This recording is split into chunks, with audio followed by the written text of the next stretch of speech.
నమస్తే అండి. ఈరోజు వీడియోలో కుక్కర్లో మొక్కజొన్న కంకిని ఏ విధంగా ఉడకబెట్టుకోవాలో చూద్దాం. ముందుగా మొక్కజొన్న తీసుకుని పైనున్న స్కిన్ని పీచు మొత్తం తీసుకుని శుభ్రంగా కడుక్కోవాలి. నేను మొక్కజొన్నని కుక్కర్లో డైరెక్ట్గా పెట్టి ఉడికించటం లేదు. ఎలా పెడుతున్నానో చూడండి. ఒక గిన్నెలో బియ్యం తీసుకుని శుభ్రంగా కడిగి 1-2 గ్లాసులు నీళ్లు పోసుకున్నాను. మొక్కజొన్నని కడిగి ఒక ప్లేట్లో పెట్టుకున్నాను. ఈ బియ్యం కడిగిన గిన్నెకి మూత పెట్టుకోవాలి. ఒక పెద్ద కుక్కర్ తీసుకోవాలి. నేను 7.5 లీటర్స్ తీసుకున్నాను.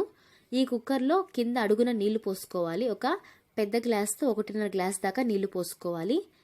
తర్వాత ఈ బియ్యం గిన్నెని పెట్టుకోవాలి. ఆ పైన ఈ మొక్కజొన్న పెట్టుకున్న ప్లేట్ పెట్టుకోవాలి. తర్వాత ఒక పావు గ్లాస్ దాకా నీళ్లు చిలకరించుకోవాలి పైన. తరువాత కొద్దిగా ఉప్పు వేసుకోవాలి.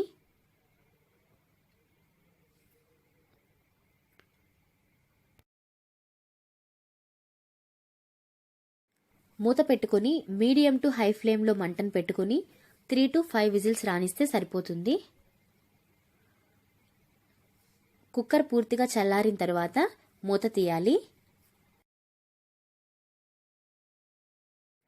మొక్కజొన్న కంకి చాలా చక్కగా ఉడికాయి. స్వీట్ కార్న్ తీసుకున్నాను నేను ఇక్కడ.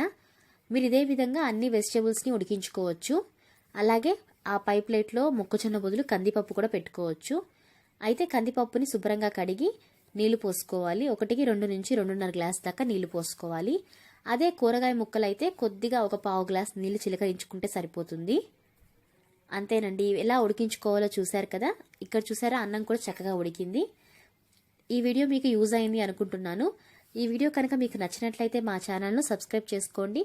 అలాగే ఫ్రెండ్స్ అండ్ రిలేటివ్స్కి తప్పకుండా షేర్ చేయండి.